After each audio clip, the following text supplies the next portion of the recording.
Welcome again. In this video, we will see last stanza. Last stanza में explain कर रही थी कि it matters not how straight the gate.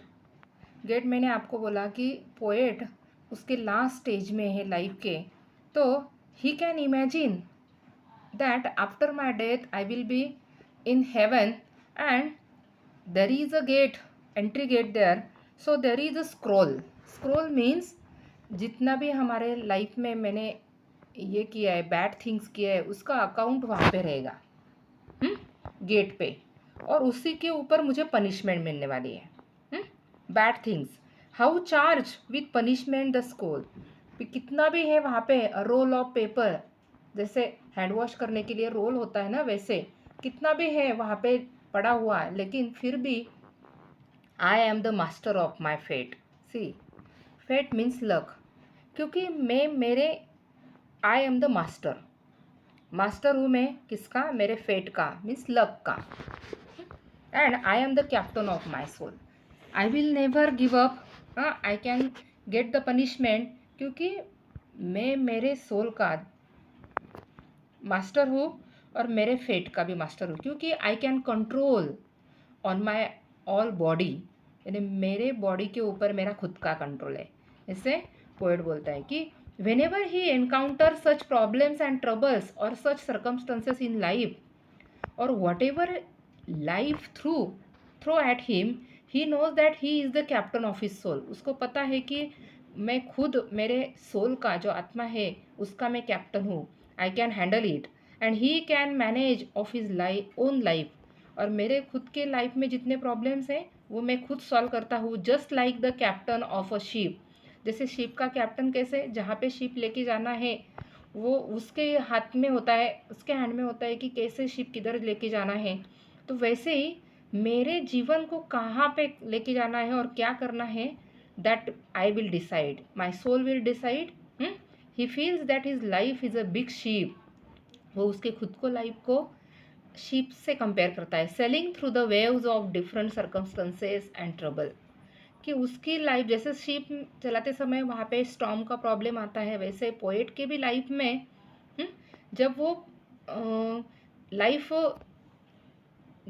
Enjoy कर रहा है, at that time there is a trouble. He is the master of his own fate and the captain of his soul. He is convince that he can rule his own life, overcome his obstacle. कितने भी obstacle आए life में तो वो overcome करता है every problem को. Now here figure of speech आपने पॉज करके लिखना है. मेटाफर फिगर ऑफ स्पीच में क्या होता है? Comparison between two things, aren't like और do have something in common. Then example यहाँ पे आया है मेटाफर का, out of the night that covers me.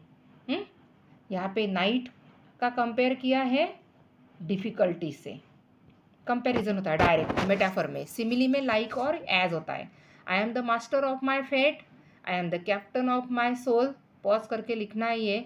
यहाँ पे खुद को मास्टर और कैप्टन के साथ कंपेयर किया है, तो यहाँ पे कौन सा फिगर ऑफ स्पीच है? Metaphor. Right down.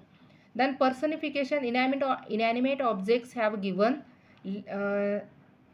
Like things. देखो फिगर ऑफ स्पीच, थिंग्स और आइडिया और एनिमल को ह्यूमन क्वालिटी दी जाती है. यहाँ पे देखो एग्जाम्पल देखो, under the bludgeonings of chance. Chance को पर्सनिफाइड किया है क्योंकि वो नॉन लिविंग थिंग है. और ब्लजनिंग को भी पर्सनिफाइड किया है. ब्लजनिंग यानी वायलेंट बीटिंग.